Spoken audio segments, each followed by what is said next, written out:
ဒီနေ့မှာတော့တန်တဲ့ရှုတဲ့ဖြစ်စေနိုင်တဲ့ယောဂလက္ခဏာလေးကိုပြပြပေးသွားမှာပဲဖြစ်ပါတယ်။အဲ့တော့တန်တဲ့ရှုတဲ့ဆိုလို့ရှိရင်ဖြစ်တဲ့ယောဂကို iron deficiency anemia လို့ခေါ်ရဲပေါ့နော်။ iron deficiency anemia တွေ့ရတဲ့ယောဂဖြစ်နေမယ်ဆိုလို့ရှိရင်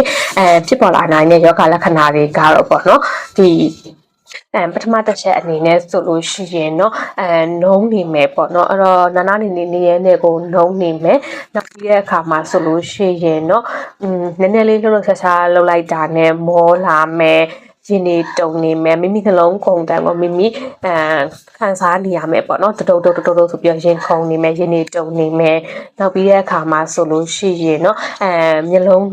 အောက်ထဲဖြူဖက်ဖြူဖြစ်နေမယ်နှုတ်ခမ်းတွေဖြူဖက်ဖြူဖြစ်နေမယ်နောက်ပြီးတော့မကြခဏခေါင်းကိုက်တက်တယ်နောက်ပြီးတဲ့အခါမှာဆိုလို့ရှိရင်เนาะခုံပုံပြက်နေရမျိုးတွေဖြစ်နေနိုင်တယ်ပြီးတော့တစ်ခုအာယုံစူးစိုက်လို့မရဘူးပေါ့နော်အာယုံစူးစိုက်ရခက်တာမျိုးတွေဖြစ်စေနိုင်တယ်နောက်ပြီးတဲ့အခါမှာဆိုလို့ရှိရင်တော့ဒီစားလို့မရတဲ့အစားအသောက်တွေပေါ့နော်ဥပမာပြောရင်ရှုံခဲတွေမြေပြူခဲတွေ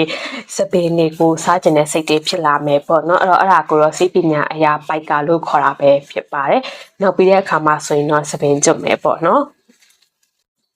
အဲ့တော့တန်တက်ရှုတဲ့သူတွေဟာဘလို့အစားအသောက်တွေကိုအဓိကစားသုံးတင်လဲဆိုလို့ရှိရင်တော့ဒီအနီရောင်ရှိတဲ့အသားတွေနဲ့ဒီအစိမ်းရောင်ရှိတဲ့အသီးရွက်တွေပေါ့နော်အစိမ်းရောင်အသီးရွက်တွေဖြစ်တဲ့ဟင်းနုနွယ်ရွက်တွေကိုက်လန်ရွက်တွေမုံမြင်းရွက်တွေကစွန်းရွက်တွေပေါ့အဓိကစားပေးရမှာပဲဖြစ်ပါတယ်